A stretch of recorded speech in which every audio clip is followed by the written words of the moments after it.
Hello, party people. Welcome to 5-9 Gaming, and it's time again for the Dokkan Battle podcast. Today's episode is number 16, and of course, I'm accompanied by lovely guests again.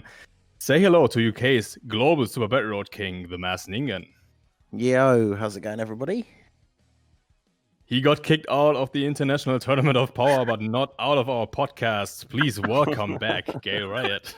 I mean, it's the only good thing I'm good for on Dokkan, so may as well. I can chatter a lot. That's about it. Yeah, welcome back, man. Glad to have you back on here. Of course, the international family guy himself from Japan is here. Ohayo gozaimasu, Talon. Ohayo gozaimasu, minasan.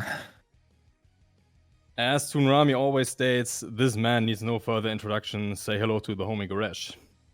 What's going on, guys? And I'm sorry to say Talon, but Stream Elements is banned. Fucking A, dude. Seriously.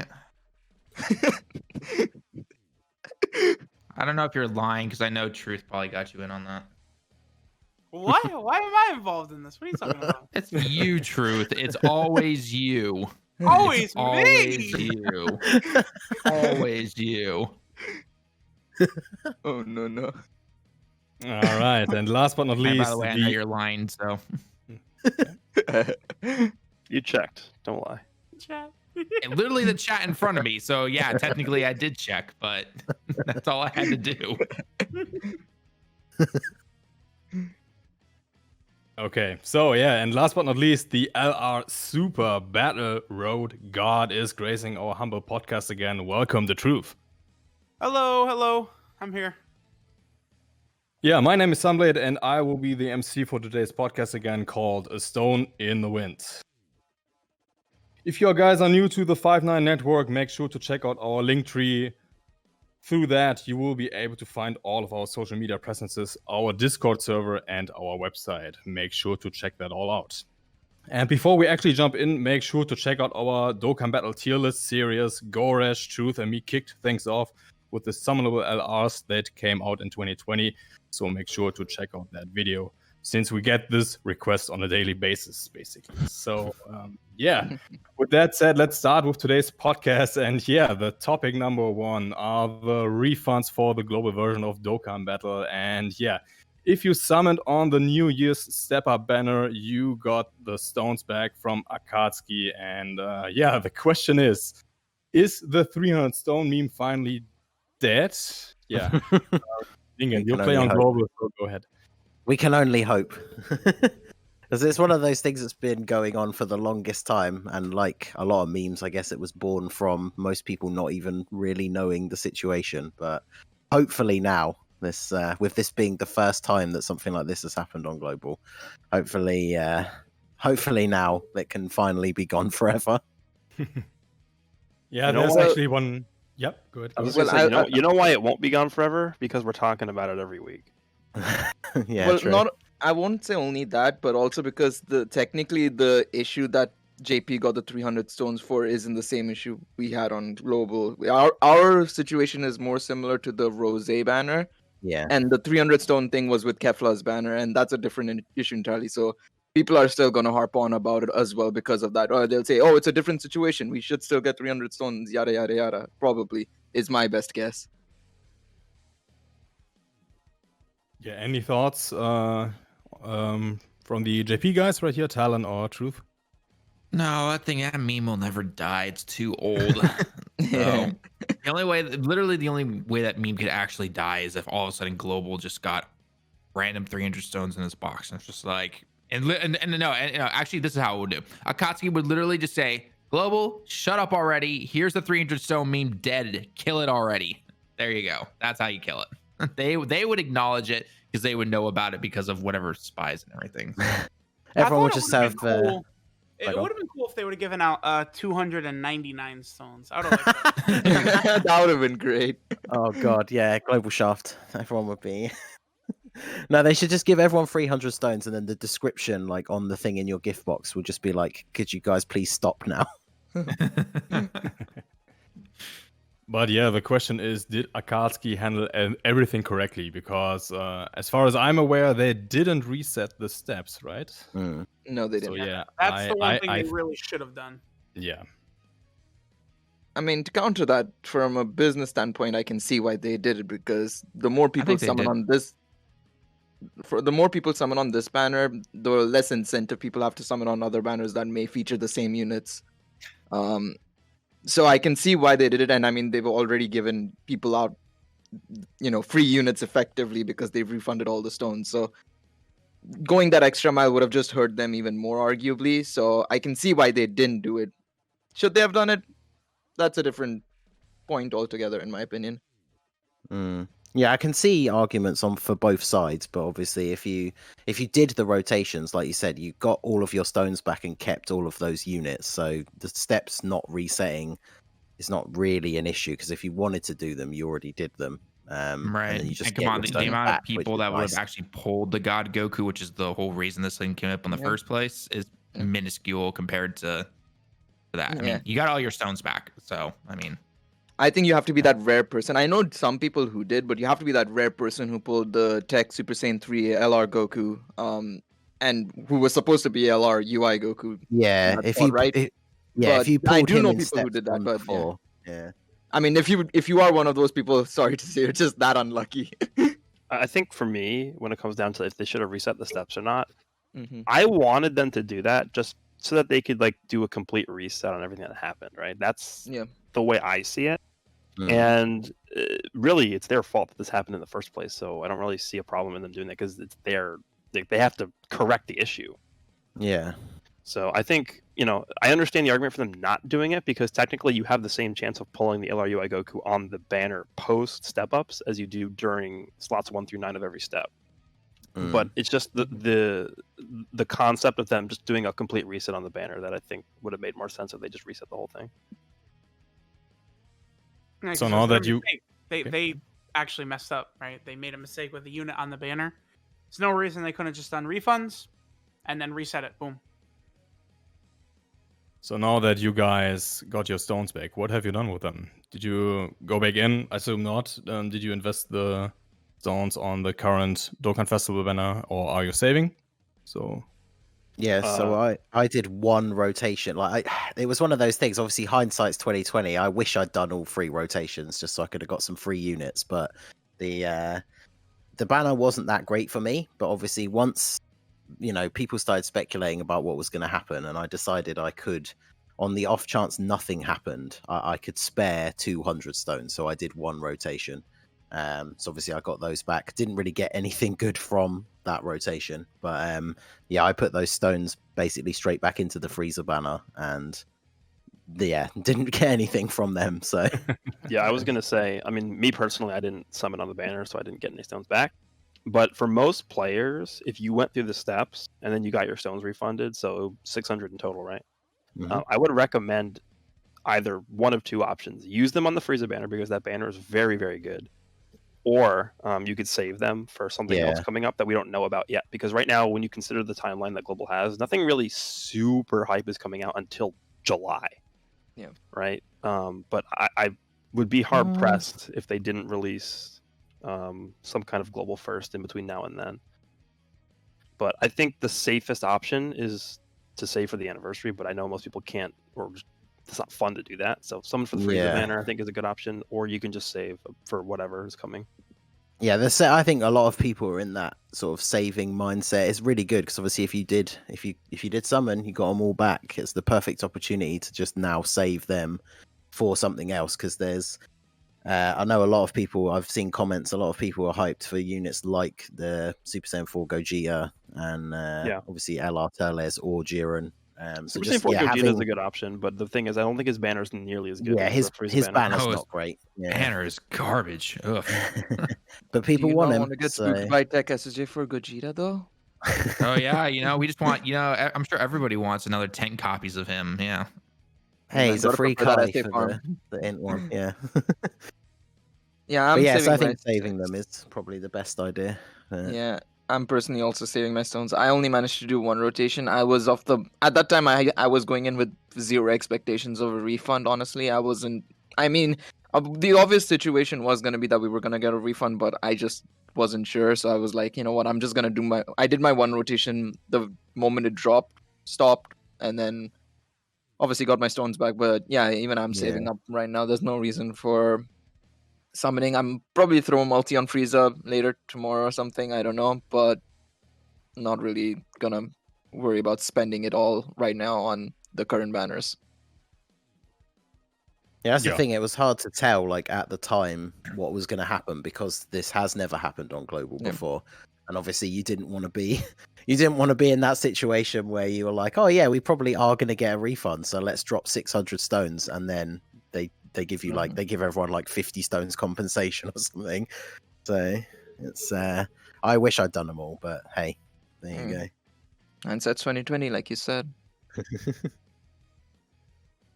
All right, so yeah, we are done with the first topic, the refunds on global. So yeah, let's move on to the current Dokkan festival on global. Angel Golden Frieza. Goresh, what are your thoughts? Basically, the new best TR. I do think so on global for now. It's tough between him and Gogeta. I think Gogeta probably is better than Frieza overall. Super Saiyan 4 Gogeta. But I think for now on global, I do have him as the best TUR if you were going to like hold a gun to my head and ask me. But yeah, he does like everything. Like he dodges, he seals, he lowers attack, like he stacks defense, can transform if you don't care about any of that stuff. He can stun, it's like great chance for one turn. Can defend really well. Leader skills, like one of the best leader skills in the game. Categories are great. He has shocking speed, which you didn't even need to have to be good. So I mean, it's just I can keep going on. Like it's just endless good things about this Frieza.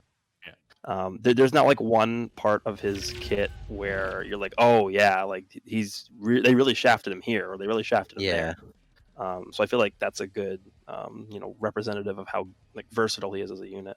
Again, I mentioned this last week. When I first saw his kit and I saw his post transformed passive, I was like, it's not that interesting. But the whole reason why I really like this unit a lot is the fact that you can have a choice of when you want to transform without you being restricted in any way at all.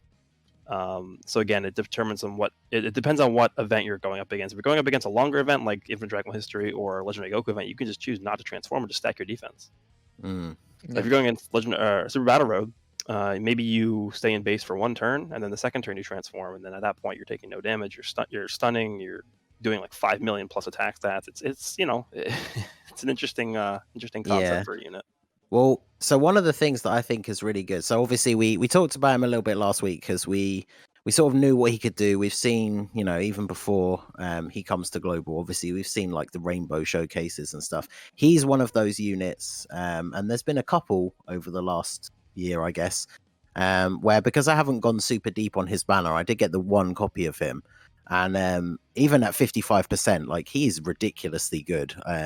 Like obviously everything you said is spot on, like everything about his kit, how versatile he is and all that stuff. But the fact that he's still like really, really good, even with no dupes, is like super, super impressive.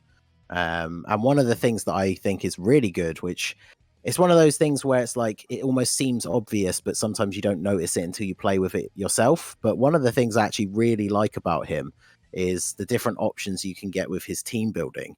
Because you can transform him turn one, you don't need to bring like, some teams we've talked about where like the leader being off rotation isn't necessarily good. So you have to kind of build both rotations around him.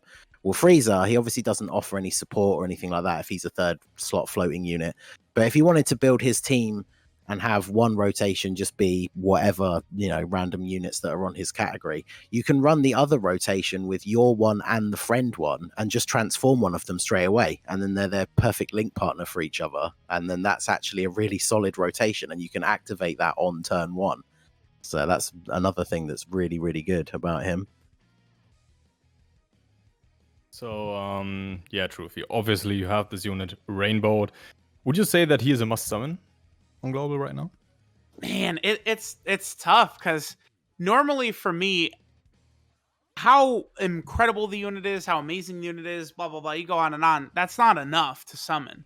It also matters like how good all the featured units are on the banner, and like you look at how good this Frieza is, and then you also look at all the insane units on his banner. It's like I would say it's quite fortunate for a lot of global players that when this like sort of whole UI Goku thing happens with the refunds, there is an amazing banner to then funnel these stones into. Because I know most of these dudes out here, listen, y'all aren't fooling me. Y'all cannot hold on to these stones to save your life. So at least you had a really good option to put them in this Frieza banner, because it's really tough to summon on this Frieza banner with 4 or 5 plus multis and not pull something good. You'd have to be really unlucky. Yeah. One question I have is, what do you guys think about the change up where they put Kefla over Beerus? I don't really think it matters too much. I mean, Beerus is definitely a bit better than Kefla, but it's still like Beerus has already returned on global, whereas Kefla has not. Yeah, So it's like I don't think it really decreases the banner value, even though Beerus is a bit better.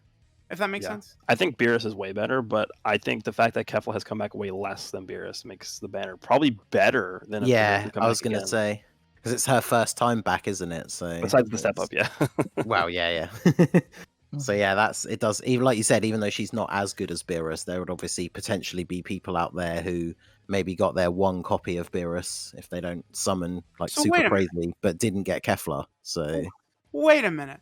So we're saying JP Shaft yet again? Yeah, that's exactly what we're saying. Truth knows what's up. Crazy. Okay, so let's move on to the new Dokkan awakenings for Angel, Cell, and Frieza. And yeah, speaking of JP Shaft, Yeah, I was about to say JP Shaft yet again. yeah, because they're better on global.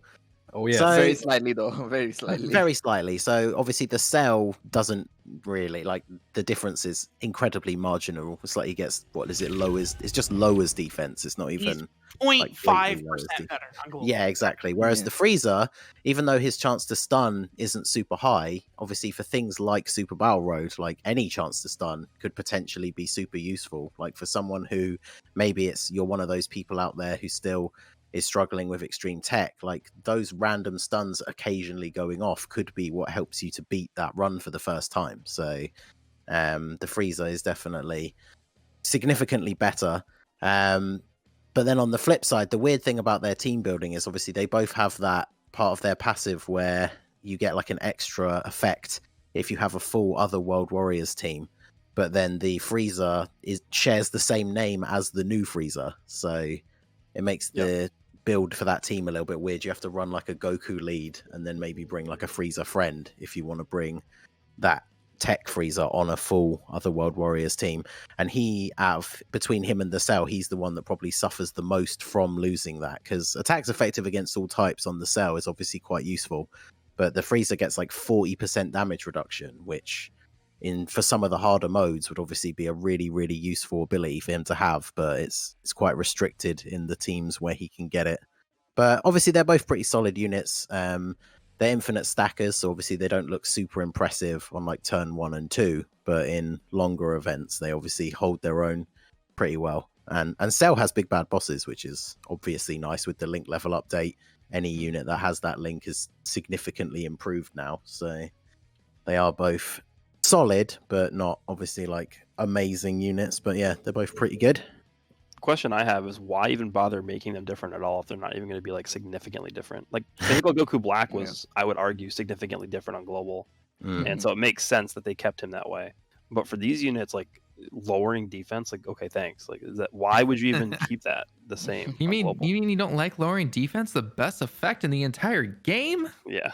I mean, like again, why would they even bother making them different than JP? Like, why wouldn't they just copy and paste them?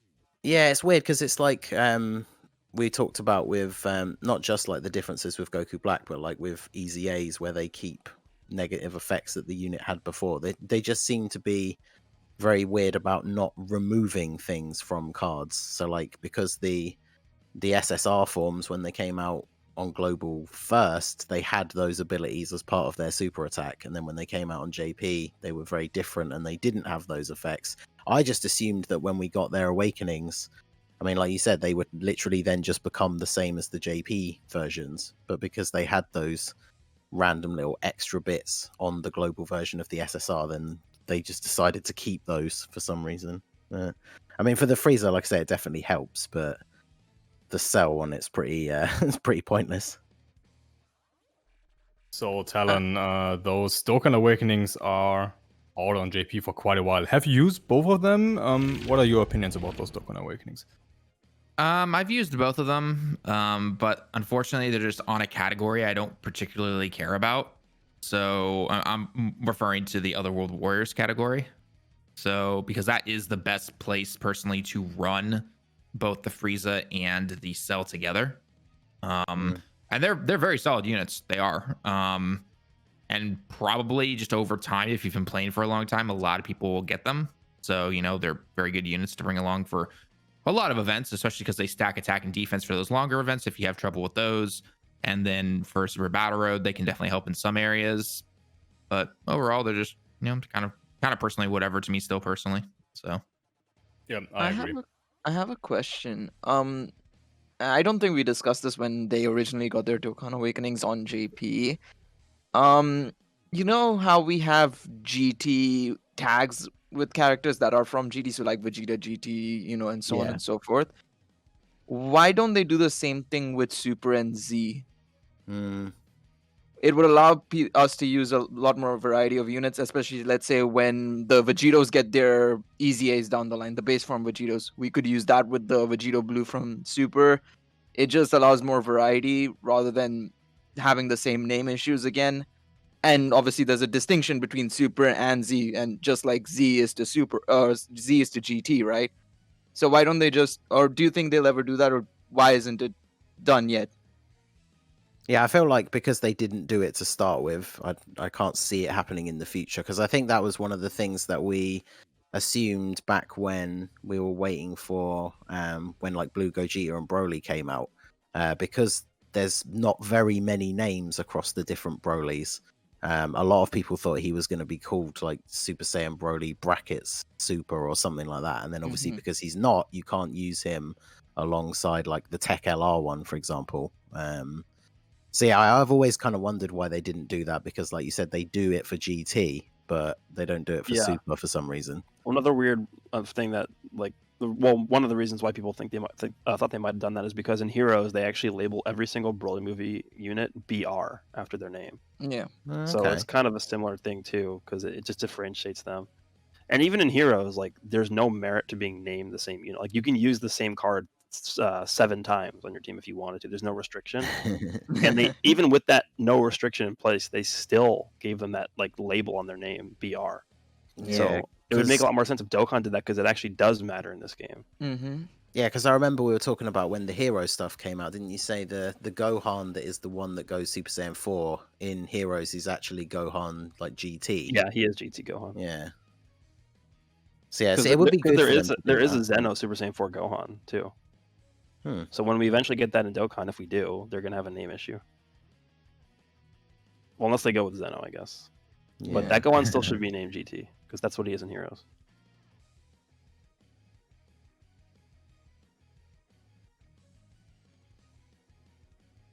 Yeah, I mean, pretty much. But yeah, no, I do believe that. I mean, to be fair, it just makes life a lot easier. I understand the people point out that it's because it's non-canon and stuff, and all that. But I do believe that, if you're doing it for one series, which is a continuation, you should do it the same for the other. I would like it if they do it in the future, especially because at a point we're gonna start running into these issues, especially if they want to go on for 7-8 years of this game.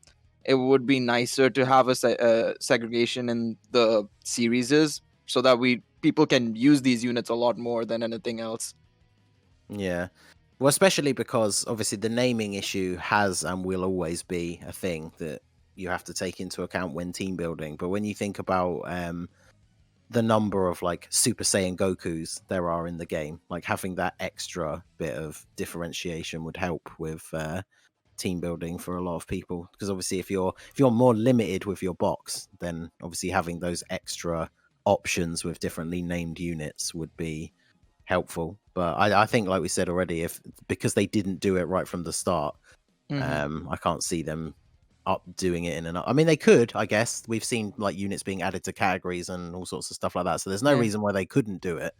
But yeah, I think it would be good if they did. Yeah, because the thing is, especially let's say with the situation with Tech LR Broly and DBS Broly, we could use them and we could have used them on the same team if they had just been like Gresh said, and like how they do it in Heroes, if they had the BR tag or the Super tag, whatever it may have been, we could have used them together and they would have been what a rotation that would have been obviously I know, at that right? time. But yeah, it's just unfortunate because I think that would have led to a lot of cool team building situations, and like obviously in this situation we could have run both Freezers together without any issue. And yeah, I mean I'm glad that they're adding units to categories again, but I do hope they start doing more and more because some of the older units would appreciate having a different name compared to current units that are coming, of course. Yeah. Right, so yeah, with that said, let's move on to the next part of the second block, the Golden Frieza and Sorbet. And yeah, the first thing that pops in my mind is, yeah, Talon brings that up quite often. Extreme Tech ESBR can be done free to play. And yeah, this Frieza and Sorbet unit could be a help right here. So yeah, Talon, what do you think about this unit? I know it releases on global, but you have some experience with them. So yeah, go ahead first. Very good free to play unit. Absolutely. You should all farm it up. SA10, rainbow it. It's really, really helpful. Just the stunning from the super attack is really helpful in something like Super Battle Road. And then the fact that you can get some actually decent attack with the guy is really nice. And then when you attack, you get the 6 key and all that stuff, and then he stuns for the turn, which is really, really nice. And then if you get below the 50%, which if you're one of the people who will throw this guy off rotation, and then all of a sudden, boom, he gets hit a lot and everything. All right, someone else gets hit a lot, sorry, and then he comes back around, and then you're below 50%. You're like, oh, hey, look, by the way, yeah, I'm mitigating damage already. What now? So, yeah, I think the only downside to this unit is him needing to get a hit first before he can stun, because this guy doesn't necessarily tank the best as a free-to-play unit in Extreme Super Battle Road, right? So that's the only downside to him, really. But other than that, he's going to be very, very helpful. Yeah, I think it's in extreme. He's not going to be in any way like the no items run killer because he gets hit for like I think it's like 80k or something like that with no. yeah, but I item mean, what'd you active, expect from a free to play unit, though? Well, yeah, exactly. I know most people aren't going to be trying to do that anyway, but yeah. So like, if you have an item active and then he gets hit in slot 1, obviously he gets that guaranteed stun for the turn, and then he has a high chance to stun on his super attack normally anyway, which is quite useful. The biggest downside to his card, even him being on extreme tech, like the first unit that would pop into your head is obviously the standalone Tech Golden Frieza, with whom he shares 0 links. And his links do kind of suck. Yeah, it's one of the biggest problems with joined forces cards is obviously because he has Sorbet on the card. He's got wonky links. He's obviously not on like Wicked Bloodline and stuff like that. So he definitely can be useful.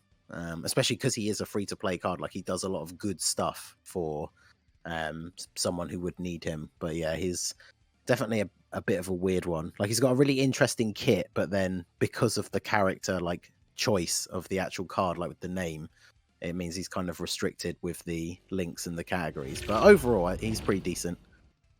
Yep. Yeah, you are right, Ningen, because he's definitely not the no-item, savior, because when I no item the stage, I was not using him, Yeah. What's your status right now, Ningen? Did you no item the Extreme Tech? No, not yet. Okay, so yeah, any more thoughts about Golden Frieza and Sorbet? The super attack animation is really cool. Yeah? I'm not. Oh, yeah, right. Yeah. I'm not gonna lie, Sorbet looks like he's a Pokemon trainer sending out Frieza in that card art. I just noticed it when Hydros put it up on screen, and I was like, wait a second, that looks really familiar to like a scene from Pokemon or something. Okay, so yeah, let's move on. And yeah, this topic is really interesting. It's about the part 2 speculation for the current Dokkan Festival, and yeah, JP got the LR Turles Crusher Corps or LR Turles Army. So yeah, the question right now is, will Global get Jiren? In my opinion, it makes sense because it's like Tournament of Power based, but yeah, Akatsuki could go ahead and just say, yep, you will get the Turles and you will get the Jiren even later. So yeah, Ningen, any thoughts on that? Well, wait, Sunblade, you forgot, Battlefield ends on both Global and JP on the same day. So clearly, the 6-year anniversary is going to be on both versions at the same time. So obviously, they have to True, release don't Jiren say now. that. Even in a sarcastic voice, people are gonna believe you. I didn't start. They're already saying it. What are you talking about? I wanted to save that. Okay, thanks. But yeah. Yeah, so I can see the reasoning behind like people saying it'll be Jiren because obviously he's out of schedule. He fits the theme with the Tournament of Power, like for the Frieza. But come on, like we've been doing this for how long now? Like they don't do things in the way that makes the most sense. So I think it's just as likely that we'd get Turles just because that's what the celebration was on JP. I obviously personally I hope we get Turles more because I'm more interested in getting Turles than I am Jiren, but I could see it going either way because there are arguments for both sides, but like a lot of people think it will be Jiren, and their main argument is basically just that it makes sense for him to come out alongside Frieza, and yeah, that's just not how they do things. What if it's like what if it's just like a global first and none of these guys are coming out yet? I mean, that Could is a happen. possibility, yeah. God of Destruction Topo coming soon. No, what is the best one is it'll be the global first LR Kid Buu. Yeah, it's Oh, coming. okay. A legendary summon. The only reason why I can see Turles coming now instead of later on, especially if you're considering he'll probably come with, I guess Bojack is the best time, I suppose, if anything, is will they do 2 extreme STR units back to back, one Dokkan Fest, one legendary summon? That's a good Right. point. I guess that's one more reason why he probably wouldn't come with Bojack and he'll come now, and Jiren will be pushed to later on. But Oh well, I did who see knows? I someone can't see. mention Jiren is on Bojack's category, so Yeah, it could Jiren make is sense on- for us to get Turles with Frieza like JP, and then Jiren be the part 2 for Bojack, since So it's obviously we Turles. got So Gohan early. Yeah. That is also true. Turles but- is also in the same thing, but yeah. true. and Turles is a movie boss.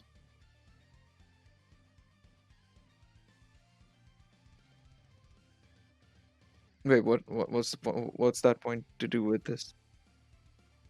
Yeah, but we've already got Gohan. Oh no, I think he means that literally like the part 1 Dokkan Fest would be Extreme STR, and then the part 2 LR banner would be Extreme STR. Yeah, like, that's in the what I same mean. Celebration, yeah. But I don't. since yeah. they're both on Bojack's category, I guess it literally at this point I feel like it could just go either way, and no one should be surprised if it's one or the other because it literally could be either one at this point.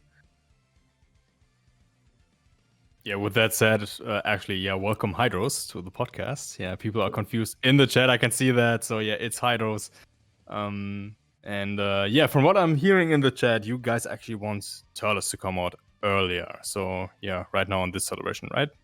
Yes, I would like Yeah. Turles. Yes, he is amazing. I've always kind of liked Turles, even though from a design standpoint, it is a little bit of a shame that he's just Goku. I think but, most people want Jiren to come out.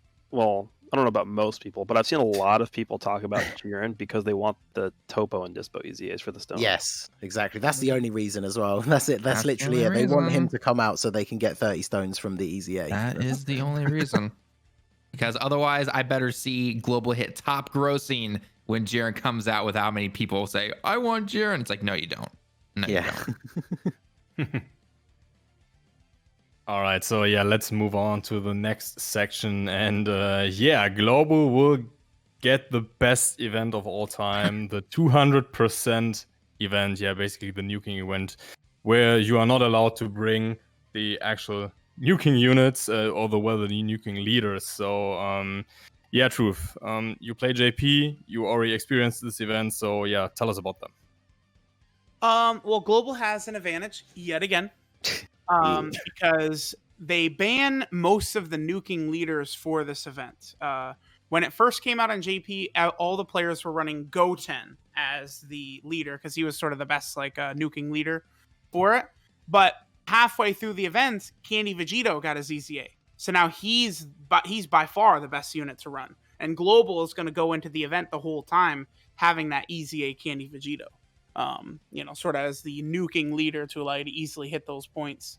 From what I saw, this event kind of sucked because it really is just like another punching bag event, but the rewards were okay. Like it wasn't that bad, but I don't know. This is not something where it's like, oh, finally this is here. It's like, yeah, you can keep it. Next time. Yeah, but actually you can try it as many times as you want, right? There's no limitation. Yeah. It's Okay. just trying Yeah, to do it. that's Yeah, that's- because that is the worst thing about the punching bag thing, and I think it's one of the main reasons why no one cares about it. Because how many times have you like gone in for your 2 attempts and your main nuka unit is in like slot 7? It's like, oh well, done for the day on this one. No, because I don't play it. Yeah. I recently tried it again just to see if the LR Tech Gohan would make it possible, because I still haven't got the max score on it, and yeah, literally both times I tried it today, he was in slot 7. So that's both my attempts for today done. I may or may not have done them all, tossing out. Ooh, that hurts, Ningen.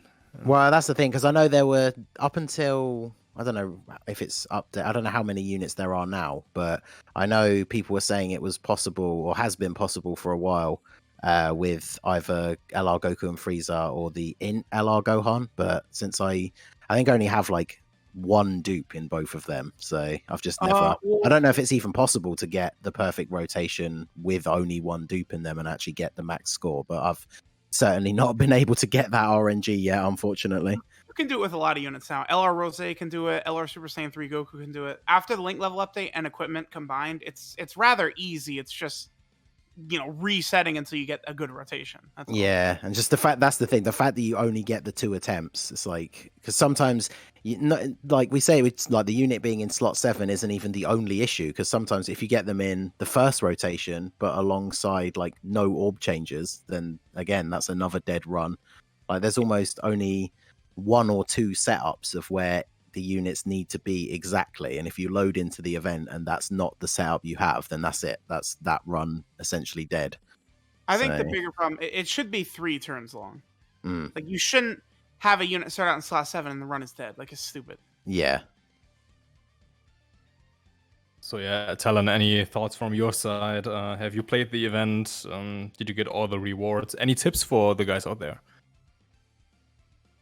Hope RNG's on your side. I mean, I did the Go 10 thing, honestly. I believe I got all the awards or very close to all the awards. So, I personally don't really care about the event. So, because it's to get the max rewards, you have to do the whole thing in, is it 2 turns? So like, how easy was that, do you think, overall?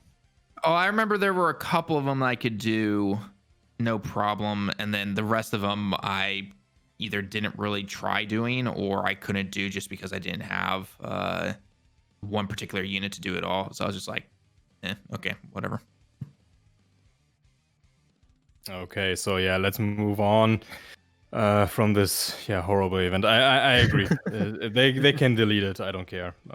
But let's move on to something great for Global. Global gets the Int Kit Buu Easy A. So I think it's a great upgrade.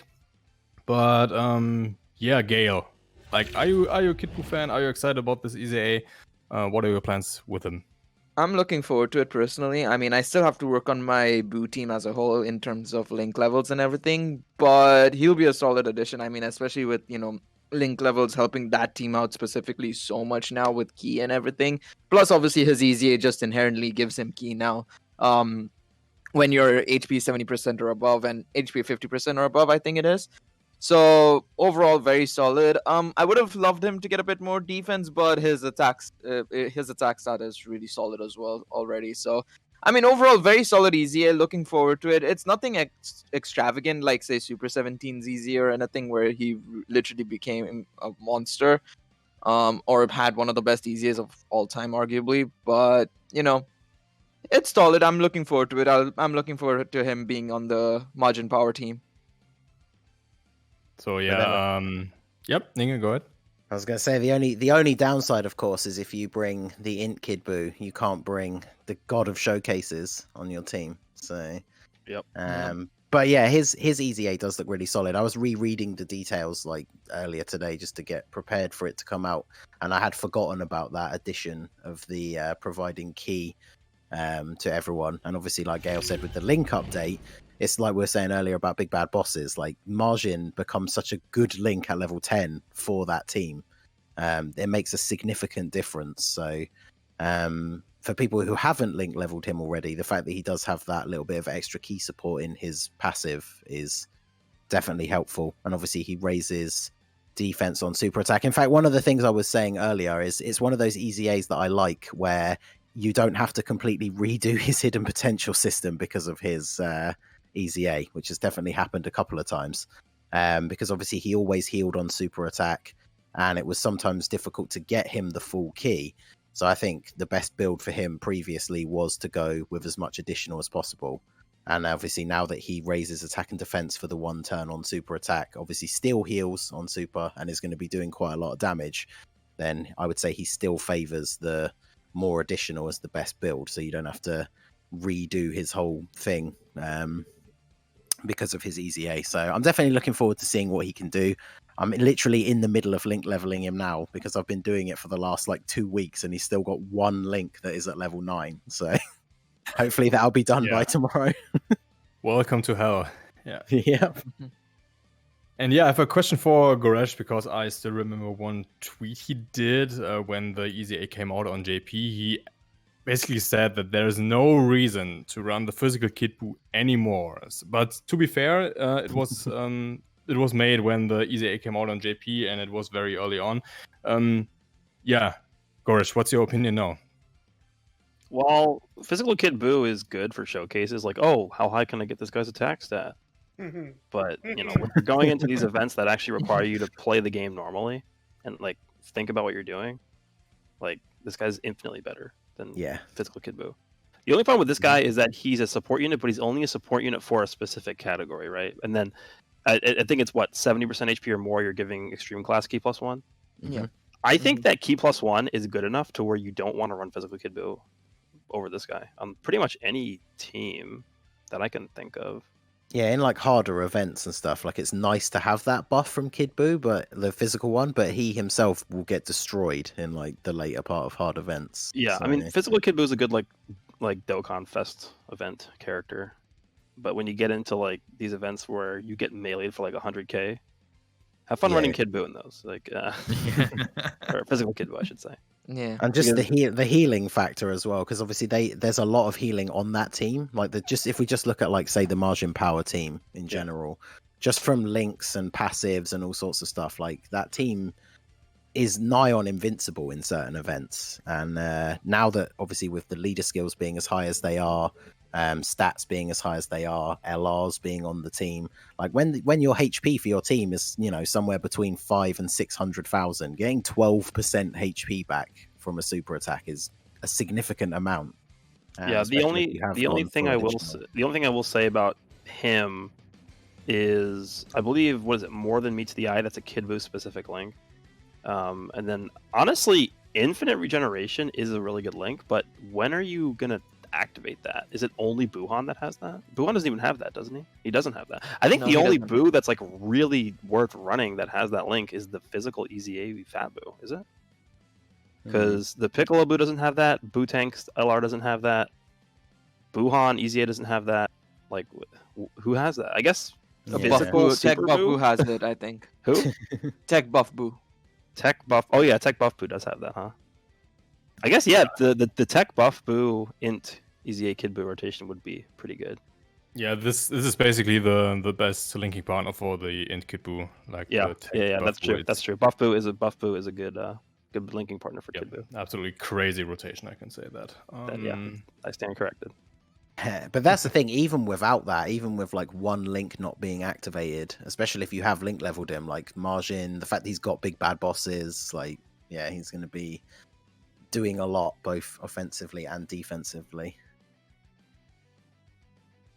All right, so let's move on to the next Easy A on JP, and oh boy. Oh boy. All right, let's get this over with.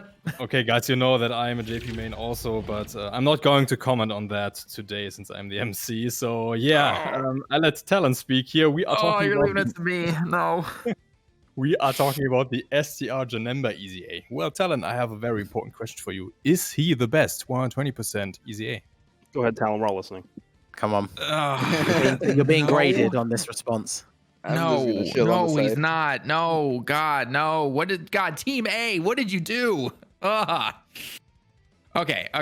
Real talk for a second. Obviously, STR Janemba, he's very good. The EZA was absolutely needed. He's a great card. If you have him, you run him on something like Extreme STR, or you just for some reason want to run him because I mean the super attack is obviously better than the STR one and all that, but that's about it. I know the numbers have been done. He technically defends a little bit better than Int. Int is technically a little bit stronger, based on whatever calculations are and all that stuff. But here's the thing. For anyone, because we all get those questions. Should I use my red coins to grab this unit because he gets an EZA now, to grab a dupe, to, maybe even summon on that banner if you're, more of a pain player and everything like that? And it's just like, no, because the Int one is still there. The Int one is still amazing, and he's free basically, right? We've had how many red God Dragon Stones now? We're coming up on 11? Or something I think like we're that. on 11 or 12 right now. Yes. Yeah. So it's just SCR is good. I mean, our showcases have shown that no problem. But why waste the coins? Why waste the stones on him when Int can do everything he does?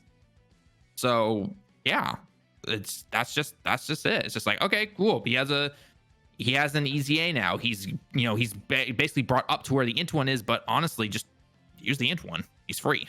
I like that answer. You get an A+. I've seen it. Wait, I'm the teacher. Why is Gresh grading me? All right. So the thing is that they're basically the same unit. That's the way it is. There's so little separating them. Int Janemba and SCR Janemba, they're the only difference is their color essentially. Janemba is 20k more defense. SCR Int Janemba, if he gets hit, is able to do 300k more damage. They're right there. But saying that, I think SCR Janemba is easily the best 120% lead EZA because Int Janemba is better than all the other 120% lead EZAs. And I would probably say Vegito Blue 1, STR Janemba 2, Int Janemba 3 is what I think the best EZAs are. SCR Janemba, literally the gates were open for him to just be the god EZA. Sitting on the throne unopposed, shitting on Vegito Blue. It was so right there for him. And they're just nah. All right, let's relax with that last thing you said. He easily could have been better. Easily. If they did what they did to Int Janemba to him, he's better than Vegito Blue. Okay, so Talon says no, he's not the best 120% lead, and you Who say is he Talon? is. Yeah. Who's the best 120? Who's the best 120% lead right now? I'd honestly give it to the Super 17. Yeah, Right Super 17 is better. Honestly, think about it. He mitigates, he attacks, he gets greatly raised attack and defense for one turn, and then he gets more mitigation as you continue to use it. Get hit and everything. He gives crit chance to the albeit kind of weird category of target Goku, but nonetheless, we've never seen someone do that. So in terms of a unit that got updated from the EZA, I give it to Super 17 right now. Who do I think will be the best EZA out of all the 120 leads? It's Cooler, obviously. Okay, I agree with. I right now do think Cooler probably end up being the best. But real quick, Talon, who do you think hits harder between Janemba and Super 17? Oh, who cares though? You have the Int Janemba. I mean, Janemba, he probably hits harder because he has big bad bosses and Super 17 doesn't. Who he hits. Defends better between Janemba and Super 17. Super 17. Janemba, easily. Mm. Oh yeah. I Not from what I've seen so far, but obviously I've only watched your guys' videos. But it was after seeing the clips of him in ESBR that cemented that Super 17 is better. And funnily enough, it goes back to the same argument that I made 3 years ago when obviously nobody agreed with me because it was kind of a meme because it was based solely on personal experience with RNG.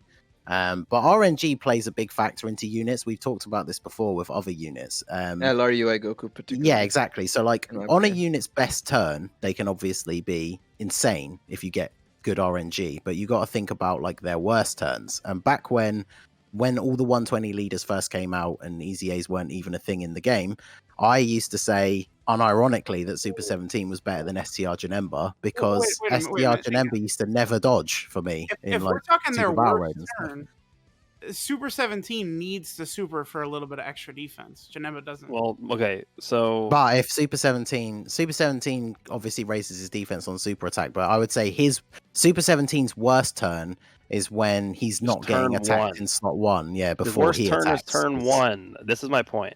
Super 17's worst turn in any event is turn 1, which is the most important turn in every Super Battle Road event. Yeah, but he's not. It's his worst turn, but he's not like bad. I mean, in terms of if we examine their worst turns, like Janemba, His worst in turn, his you know what his worst turn turn- is? It's getting supered 3 times before he gets to attack.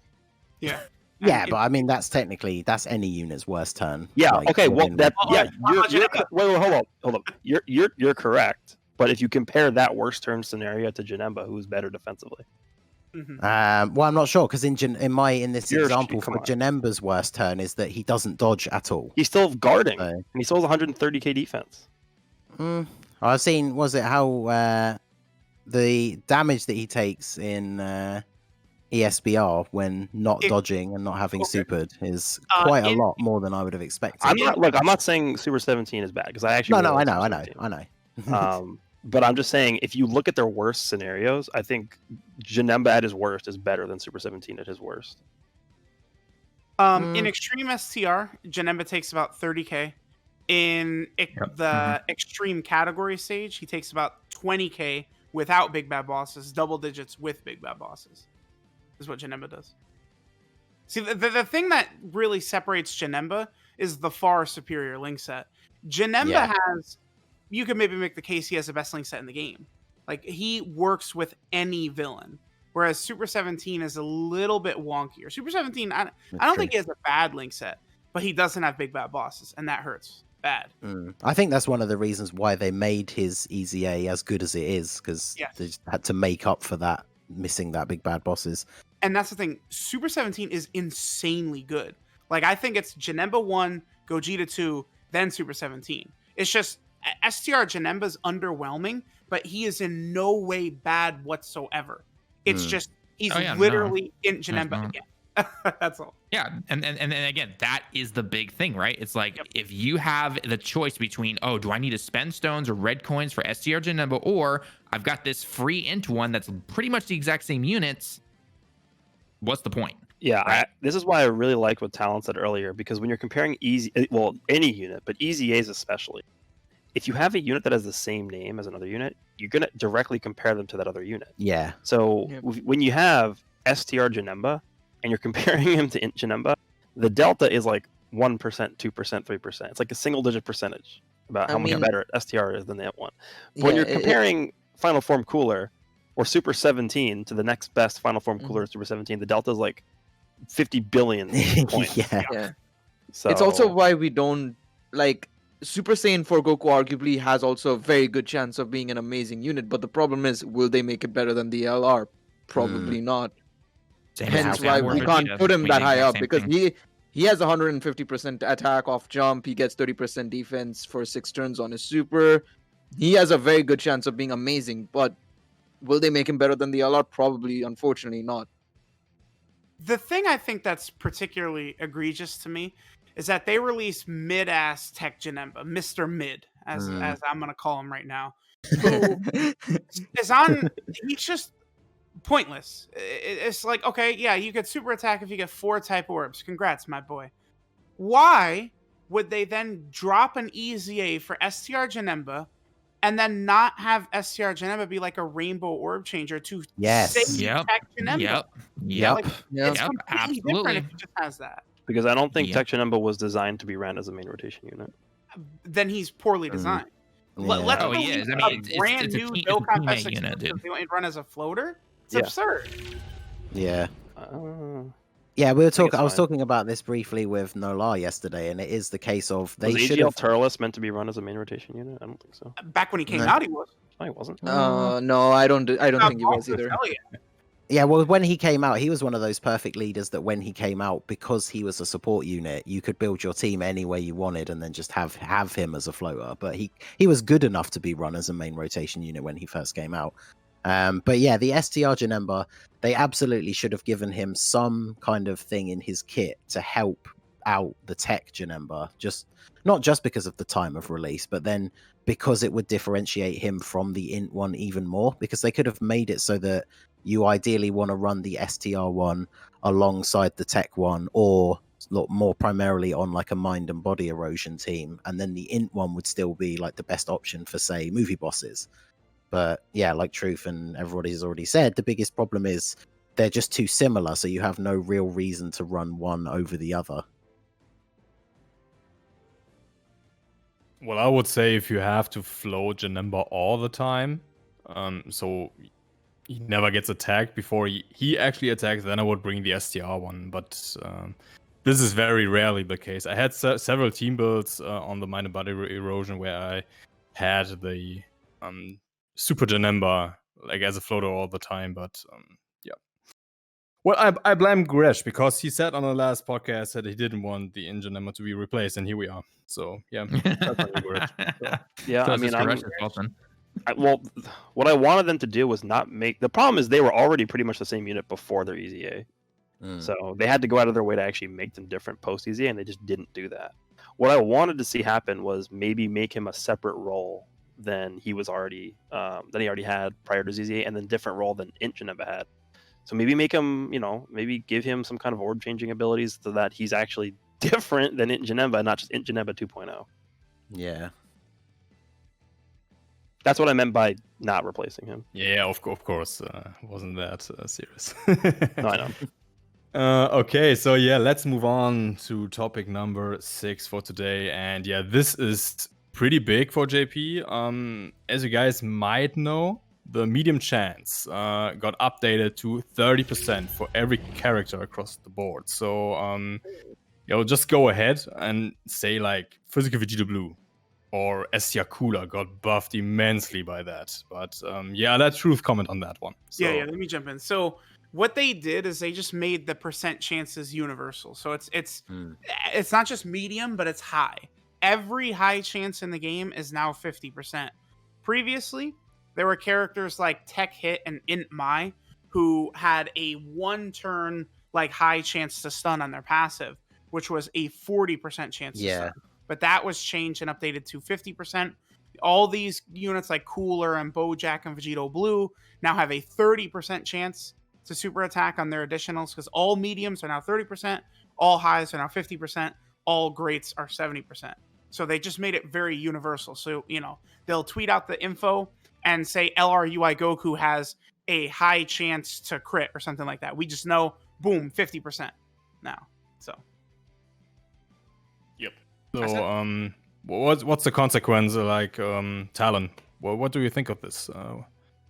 As I said, Vegeta Blue got buffed, but yep. Oh, it's funny because when I originally saw, because it wasn't the original post something about some Bulma character getting getting the buff or something like that, and I just honestly didn't even think about it. But then when I looked back on it after it had been found and everything, I looked back on just me playing the game or making my videos and everything, and I did realize that a lot of these medium chances were all of a sudden hitting more. Like I did a video with the STR Extreme STR Super Battle Road to show off the STR Janemba that we just talked about, and one of my rotations that I had aside from Janemba was the LR Frieza and the STR Cooler, and I just transformed Cooler for whatever reason, and he constantly did triple super attacks. I'm like, okay, I'm really liking this and everything, and obviously I know it's all RNG in the end, but I was just like, wow, I'm actually really shocked about this. And then I went back and I also was doing a round with Physical Vegeta Blue, and he was getting more super attacks. I'm like, the heck is going on here? And then after this was all found, I was like, oh, all right, that explains it then. So I have found, by the way, that it does feel like the difference between 25% and 30% is really big. It's weird, right there, but I always have felt that. So it's definitely going to be helpful for sure. A couple of units that I'm just glad that I can see them counter more is the SSJ Force. Thank God for that. This is going to help them out so much in terms of countering, considering they never used to goddamn counter in any stage of the game. Has theirs? I thought wasn't theirs 30% before? I think they already were at 30%. Yeah, They were already 30%. I believe so. I'll double check. I swear. Even the OG ones. Hmm. Yeah. Huh. I Yep, thought they were they are. 25%. I thought the OG ones were 25% and the new ones were 30% or 30%. Yeah. Nope, both Um, 30%. Gotcha. Yeah, because I think it was they were all 30 That's until on me then. Gogeta came along and was 70. But yeah, you know, it's just a nice thing to have in the game, just for the what's the word I'm looking for? Like consistency. Because yeah, sometimes it was annoying when you read like the kit on a new unit or something like that, and you don't have the wiki up in front of you or something, and it's Mhm. like, oh, he has a medium chance to stun, and then it's like, oh wait, is that 25 or is it 30 for this guy? But so yeah, it's just nice that they are all the same. It doesn't make a huge difference. I'm sure a lot of people will not even notice it. They'll obviously notice, you know, getting more additionals or whatever, but won't specifically notice that that's the reason why. But I just think it is good for consistency, because it was a little bit annoying that it was slightly different. So you'd have to like double check if you wanted to get the exact breakdown. So it's it seems like a minor update, but it is nice to have it brought in line like that. And yeah, it definitely makes some other units, because you know, physical for Geo Blue definitely needed some kind of buff. So Clearly, I think my favorite change in this was that Namek Goku transform can now have 30% chance to guard instead of 25. yeah, that's good. Yeah. And like Ultimate Gohan as well, right? Was he already 30 or 25? No, you were talking about STR. I think he was 25. I think he does also get buff from this. That's good. Yeah, it's just so funny that like, yeah, they just buffed all the best units in the game, right? Like it's everyone's boxes just got way better by this. Well, I don't think it was like intentionally. Oh, we're gonna make everyone's character stronger. Like I think it was just like what Ningen said for consistency, which I do like Yeah. also. I'm just checking ST Ultimate Gohan. He's 25% on global, 30% on JP with the update now. Yeah, so it does. Count. By the Yeah. way, global players, Global I staff, do not anticipate this is going to be that far off. No, Within the normally, month, I would say it's yeah. probably a good chance it's there. These sort of updates usually come out pretty quickly for global, so I wouldn't be surprised if it's in like Feb or something. It's like, Probably. as a global player, you can't be like, "Oh, this is not fair." It's like, dude, global's behind JP. Like it's Yeah, it exactly. always is. But yeah, we're always, when it comes to these like quality of life updates, they always come out faster than like you know, we know that banners are generally, unless they mess around with the schedule, which has been happening more lately, but it's normally like 3 to 4 months. But then quality of life updates, sometimes it's literally within a month it gets pushed out to global. So it could definitely be soon. Yeah, bottom line, we can say that this is a big improvement, especially for like Extreme Super Battle Road, where the medium chance to dodge something is now 30%. Yeah, great to see what comes out of this. So yeah, let's move on to the last topic for today. And yeah, as you guys know, JP's anniversary is right around the corner. And yeah, the question for today is actually, what will the free-to-play anniversary unit be? Yeah, could it be a Super Saiyan God Goku? Could it be an Ultra Instinct Goku like the Omen one, the Sign one? Any thoughts on that, Talon? I think actually we were talking about this a few days ago during our stream. I think it'll be either Super Saiyan Blue. I think it'll be. Honestly, I just think it's gonna be Super Saiyan Blue Falcon Goku. I mean, it doesn't really matter about names or anything like that, because I mean, obviously they did Super Saiyan 4 Goku. They've done Super Saiyan Blue Goku. So it's just meant to be some, you know, anniversary free to play unit. So probably Super Saiyan Blue Falcon Goku or UI Goku. One of those two. Yeah, true. Do you? Okay, Ningen, go ahead. No, I was just going to say, I think most of us were surprised last year when it was Blue Goku instead of God Goku, because they were going in order. So I don't know. I guess they could just do God Goku, but that would seem odd after having done Blue last year. But I mean, there's no reason why they can't. But yeah, I don't know. UI, I feel like God is maybe more likely, but yeah, Blue. I didn't even think about the possibility for it to be Blue Kaioken, because technically the STR one is the only one who's specifically named that, because the AGL EZA one is just Blue Goku, isn't he? So I think it'll be UI Goku. I think it's Yeah. gonna be Sign. I think it's gonna be Sign UI as well. Because remember, the main anniversary unit was LR Super Saiyan 4 Goku, and then the free unit was also Super Saiyan 4 Goku. So Super Saiyan 6 Goku. God. Yeah, and he's going to be holding up 6 fingers. Yep. No, 5 fingers on in the one one hand. hand. I mean, yeah. All right, so yeah, that was pretty much a short topic here, since it's only the free-to-play unit we are talking about. And yeah, I'm excited about some leaks. Should come out soon, and yeah, we will talk about the potential anniversary next week then. But for now, we will go and take a short break. Yeah, grab yourself a drink, go to the toilet, grab a bite, and we'll be right back. All right, we are back with the Dokkan Battle Podcast, episode 16, A Stone in the Wind. And yeah, we got some subs, bits, and so on. So Talon, go ahead and yeah, tell us. All right, guys. So as always, thank you so much for all the amazing support. And just again to everybody, just simply hitting that follow button shows your amazing support and everything. So, but real quickly, we wanted to give some shout outs to first Rob Boys 16 for the Prime subscription. So thank you so much, my man. Actually, to our man Truth here as well, subscribing for 3 months in a row. Awesome as always.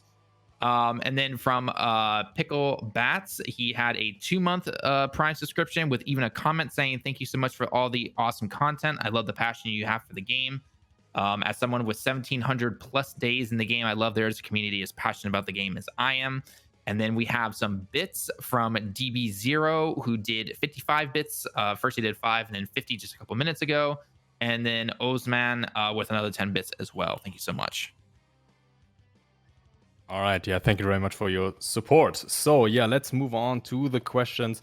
So yeah, if you follow us on Twitter, you saw the tweet that we demanded questions for you for this particular podcast, but you can tell us your questions on our public Discord server as well. There's a dedicated channel for that, so don't miss out. And in the future, we will also inquire those questions on our YouTube community board. So yeah, stay sharp for that. And yeah, with that said, let's move on to the first question from Basim on Discord, which says, with the new released units Pycon and Janemba, and for future units with these kind of passive, do you think the importance of orb changing items will increase? For example, you change the Prison's Sake for an orb changing item because you know that is more valuable to get the passive activated instead. So Pretty sure we answered this last week. Yeah. Yeah, didn't we have this last week? Yeah, sounds very familiar.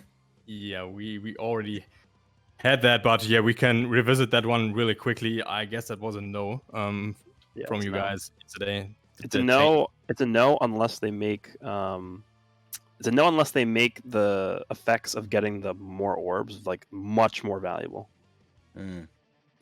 Yeah, because the thing is, even if it's even if the passive is super good, one of the things that when it comes to like the harder events, there are certain items that are better than others, and I think most of us would. I assume most of us would agree. When it comes to things like Super Battle Road and stuff, you want to prioritize the items that have effects over multiple turns rather than just one.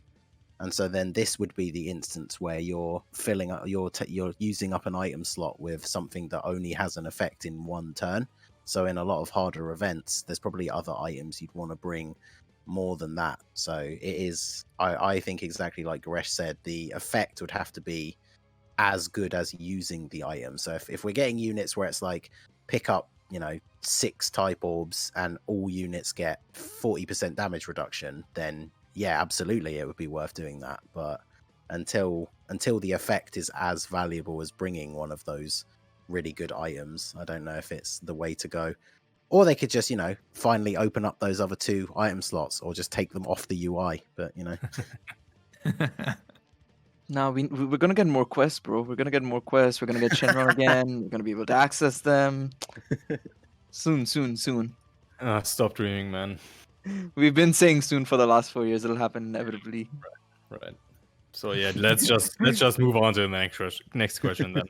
So yeah, this one is from the public Discord server as well, from Fon Karma Synth.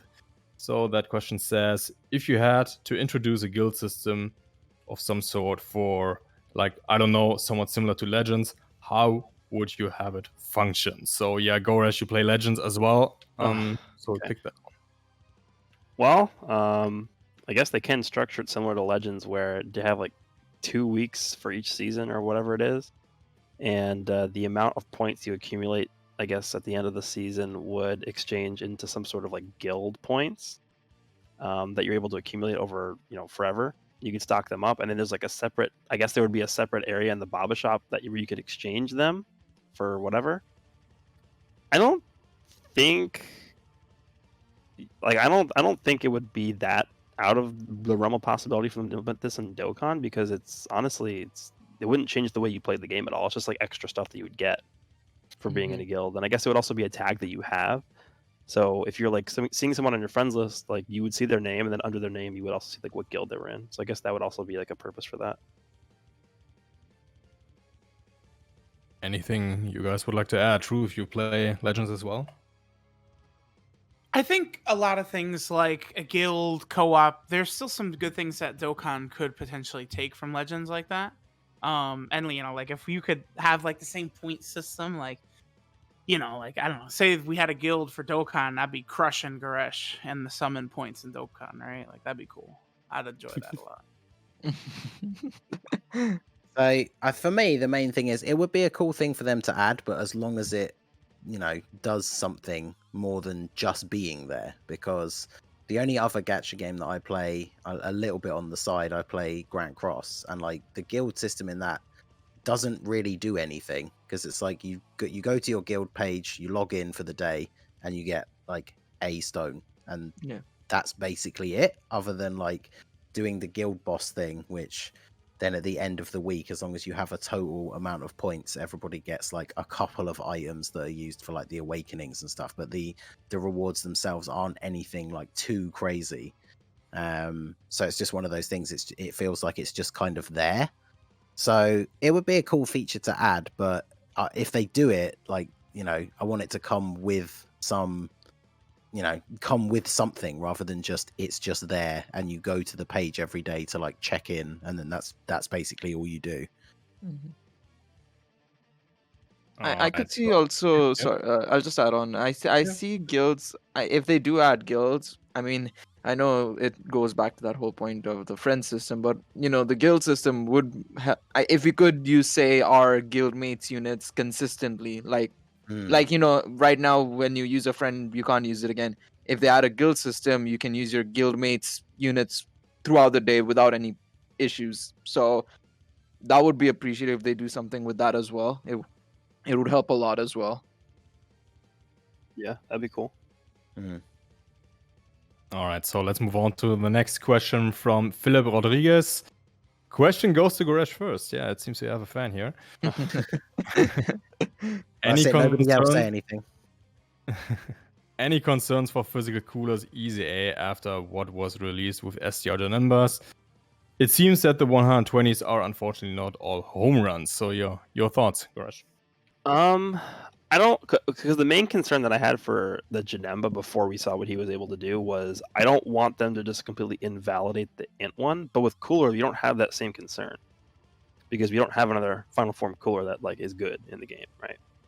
So I don't really have that concern for him. And then if you're talking about a concern that I have whether or not they're going to make him good enough, like they have to go out of their way to make him not good enough. Like they have to literally pull a physical final form Frieza to make him not quote unquote good enough. I think even if you just didn't do anything and you just gave him the stat boost, he would probably be good enough.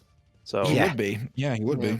I don't know if you really could call anything that they do to him a shaft, just because he doesn't have a competing unit with the same name, and he doesn't have, you know, a way to make him underwhelming. I don't think. Yeah, the only way to make physical cooler bad, quote unquote, is like to all of a sudden for some reason just say, oh, he's now 80% attack and defense, and you know doesn't get the additional attack or something like that, right? Like they have to take away from what he already has. So yeah, just to release another final form cooler right before CZ. Shut up. But yeah, him just having like easy A stats on top of what he does, like he will be pretty ridiculous. And obviously, you know, fingers crossed, who knows? Like you think about, we all expected them to make physical Vegito Blues easy A tame because he was so good already, and they didn't. The only reason I bring that up is because you can draw similarities just for the fact, you know, they have like the built-in additional, so we didn't expect them to get any sort of like really cool on super attack effect. So yeah, for me, like Obviously, being a Cooler fan in general, I agree with what's been said earlier that Cooler will potentially end up being the best one. I just hope the team that did Vegito Blues Easy A gets physical Cooler. Yeah, Team B. I mean, to be fair, like you guys said, I mean, as long as he gets he has 100% attacking defense. Give him 120% attacking defense. Give him greatly lowers defense and attack. There's really not much you need apart from Greatly that. lowers attack with multiple supers. I don't know Oof, about that. that'd be insane. I mean, I don't see it changing, but I mean, I'm just saying I mean, it's not really a minimum add-on. Greatly lowers attack would be insane for something like Super Battle Road, but I mean, even just lowers attack for him. or you know, lowers attack, I yeah. should say. Lowers attack, not greatly lowers. I think greatly lowers defense. Keep that as is, and lowers attack. Yeah, we'll go with that. I think. Yeah, I also think giving a medium chance of doing a super instead of just a chance in his passive is Yeah. good enough buff to where he'd be like pretty decent. Yeah, because obviously now that it's 30% across the board as well, like we said. that Yeah, would if be, they did that and then actually just didn't do anything else, I think he'd be good enough. Yeah. Yeah, so hopefully they don't just do the bare minimum. But yeah, he really doesn't need a lot of work to be crazy good. Okay, so yeah, with that said, let's move on to the next question from Snowy. And he asks, what side units would you guys like to see alongside the 6-year LRs? So yeah, we had this discussion already in several streams, but let's pick it up again. Yeah, Truth, what would you like to see on the banner or the Dual Dokkan Fest? So let's say that the 6-year anniversary LRs start out as UI Goku and Evolution Blue Vegeta. Then they could just make the transforming units the banner units. So like a Gohan that transforms into Ultimate Gohan, and then maybe like a Kabe that goes into Super Saiyan 2 or something like that on Vegeta's banner. That'd be cool. I want to see. So with the last year, we got the both the banners had the like dual units because we had the Bardock and Joint Gine forces, yeah. and the Trunks and Mai. So I think with that's one that people have been talking about for a long time. We could get the have one banner have the Piccolo and Gohan, and then have the other banner have Krillin and 18. I think that would be pretty cool. In my opinion, it also comes down to what period of the TOP they're going to tackle, because if it's just Universe 7 versus Universe 11, I'm not sure if we'll get Kabe. So I feel like it could be somebody else, maybe a 17 and 18 or something like that. So that sort of a card, maybe. Who knows? Yeah, so the thing is, as much as it would be cool for the theme, and a lot of people want to see it because it's just it would be a cool card to have together. But obviously, a Krillin and 18, kind of like we talked about with the Sorbet and Frieza, because of the way it would affect their links and their categories and stuff. It would actually be cool to see a 17 and 18 from the Tournament of Power, because the Android category hasn't had a significant buff in quite a while. Yeah, and obviously, if they made a 18 and Krillin, they wouldn't be on the Android category. So that would actually be quite cool because, I mean, obviously we've got the OG friend LR, but yeah, it'd be good to have like a super version of them two together on the same card. So because we got the TN for the Worldwide Download Celebration, I kind of don't want another one so soon. I'd rather have a Roshi. Yeah. From the Tournament of Power. As long as he's the same quality though as the TN from. Yeah, I mean he the would Blue be. Saga. I think. Yeah. Now make him the manga Roshi that fights Jiren with Ultra Instinct, so he has like a 70% chance to dodge, like LRUI Goku. He just has LRUI Goku's passive. Yeah, he's just yeah. Right, anything you guys want to add with the topic? I can't think No. because it's obviously it'll be Tournament of Power related, so there's no one else I can really think of off the top of my head. Yeah, it just comes especially- down to which part it's from, or is it like just Yeah. a whole thing, or is it just like, oh, it's that fight itself or that part of the tournament, like the end part only. So it's gonna be a interesting one. Yeah, because obviously Blue Evolution and the UI happened so late towards the end, it would make sense for the side units to fit that part as well. But I guess they don't have to be restricted to that. But it'd be interesting to see because obviously as the super attacks have gotten better and new units have come out, new mechanics and stuff, obviously we see the sort of like repeats of the same type of units. I wonder if we'd ever get some other variation on like the Goku and Frieza, maybe like with 18 actually in the card, because like we're at the point where the super attack animation would pretty much just be that entire like last clip from the end of the thing, which would be pretty crazy to see in game. Okay, so yeah, let's talk about Platinum's question next. What are guys' expectations for 2021 from Dokkan? For example, better communication with the player base, better pacing of content for celebrations, or making joint celebrations more meaningful. So, yeah, Gail, go ahead. What are Better your pacing for content, 100%. I mean, after that disaster fiasco with the worldwide celebration of Part 1, where everything came in the countdown, but nothing was there for Part 1, they need to learn how to pace their content a lot better now. I mean, you've had 5 years you're approaching 6 years. This is your 6th year anniversary, and you're still confused on how to pace your content is just abysmal, in my opinion. So hopefully this year is much, much better.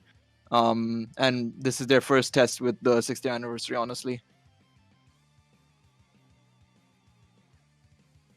anyone Yeah, else? it's one of those. I think that's one of those things where it's because the question is, what is our expectations? Because like basically everything that he mentions as an example is something that obviously I would like to see, but in terms of what I actually expect, one of the things that we did talk about, and I think is still probably unknown because we've talked about it a few podcasts over the last few months, is obviously with everything going on in the world and how that may have potentially affected the game and things being developed and stuff. Obviously, that's still ongoing, so it's still we still don't really know how what kind of effect that could have. Because yeah, it definitely would be nice to see all of those sort of things, but I don't know if I would necessarily say, especially in early 2021, that I expect that stuff to happen. But like Gail said, obviously the timing, I guess, is kind of bad considering everything that's going on. But yeah, it's like the 6-year anniversary, so that's the time when you really want everything to be going right and on track. So hopefully it will be. It'll My be interesting to. expectations- Oh, good. I was gonna say my expectations are more fusions. I Hey think man, we gotta that's a continue safe that hype. one. We still have Right, until March for 1 year of only fusions. Literally all the fusions to come out. Gotta do it again next year or this year. I guess Gotta do now. it again next year. Yeah. I was just gonna say that I think we talked about it a few podcasts ago about how it felt like after the 4th year or so, or maybe halfway going into 5th year, that it felt like a lot of things were different in terms of either how units were made or how celebrations were handled and everything. I mean, I think for the most part, a lot of people agree that the 4th year anniversary in terms of content was better, not only paced, but just simply better overall than the 5th year. At least I still personally think that. And I do wonder if it comes down to that change in positions that happened where one of the leads of Dokkan or something like that went over to a different game and it was replaced with somebody else. And you can kind of tell that maybe they're not as obviously well adapted to it. And it is not, unfortunately, really improved as much. And so I do wonder sometimes if that maybe has some consequences to it, and if maybe that's just going to simply follow into how 6 year is and everything. Because I mean, they got to do better than 5th year. They got to do it with in terms of the pacing and everything. So we'll have to wait and see. So. All right, let's move on to the final question of the day from Zarali. I hope I pronounced that right. So it says, do you think we will ever get into the meta of having category leaders with 170% to stats and a specific color type boost as well, giving a benefit for the category and color of the same type? For example, all out struggle category keep +3 170% to HP attack defense, and physical type keep 40% to HP attack and defense. So yeah, how would you like that, Ning? And why don't you take this one? Well, so one thing we've seen, so with the Janemba and the Pycon, I really like the fact that we have, obviously they have a category lead and then a now slightly better updated super and extreme type lead. So this is something that I could definitely see happening. Obviously not gonna drill into it too much, but in the example that's shown in the question, I think 40% is obviously way too low at this point. I don't think there would be no reason essentially to bring a unit on that team, unless you literally didn't have enough all-out struggle units. But yeah, now that they've done it with considering super and extreme as a sub lead, it's obviously really good because it's very, very broad. They could quite easily start giving units like a category and then like a monotyping maybe like 120% or something like that, and then it No, would still Well, be. He's that- saying yeah. if you're in the category and you're that typing, you get the extra 40% boost. On So it top. becomes Oh, 210% okay. instead of 178% only. Ooh. So if you're a physical and all-out Gotcha. struggle category unit, it's 210% HP attack and defense. Ah, okay. Yeah, I misunderstood the question. That actually could be quite interesting. Yeah, I don't know. I mean, it'd be nice. We obviously want them to try out new things. I don't know how you'd have to balance it, I guess, well enough. But yeah, that could certainly be interesting. I think the only problem is right now in the game, I mean, apart from Extreme SBR, we don't have that many events to require that high of a boost right now. However, I mean, right now we know we've been complaining about them just adding categories needlessly, special poses being one of them and stuff like that. It would be nice if they try something new with categories and stuff like that if they don't want to ever get out of the whole meta of categories or category leaders. But I don't know. What do you guys think, Goresh? Yeah, I think I actually talked about this a few months ago, potentially being like the next route they go down after the category sort of quote unquote meta is over. I don't know. Again, I don't know the numbers about like how which number is too high. I think 40% would be a little too high, because at this point, I think they understand after the whole category meta first came out back in 2017 or whatever it was,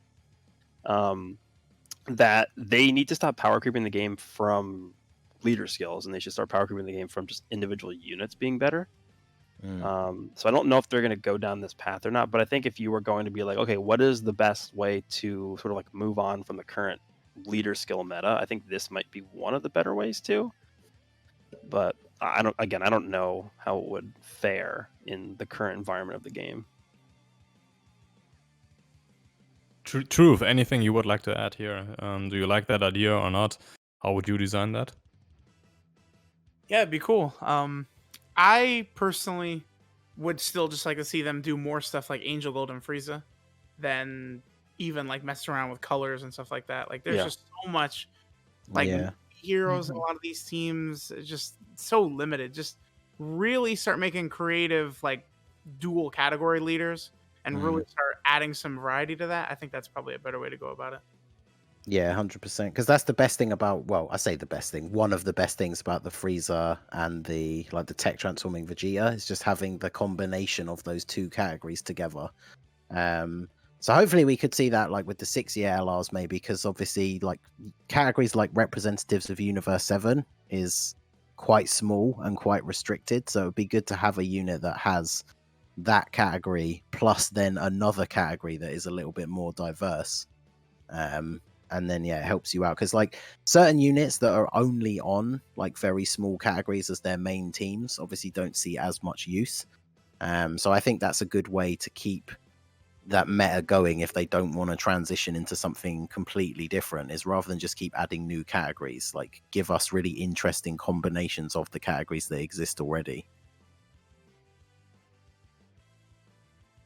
Okay, so that concludes the questions, and that would also conclude our podcast. Dragon Ball Z Dokkan Battle Podcast episode 16, A Stone in the Wind. And I thank you guys very much for attending this podcast, listening to our thoughts here, and we would be back with episode 17 next week. And until then, definitely check us out on social media on our public Discord server. We have a lot of stuff planned there.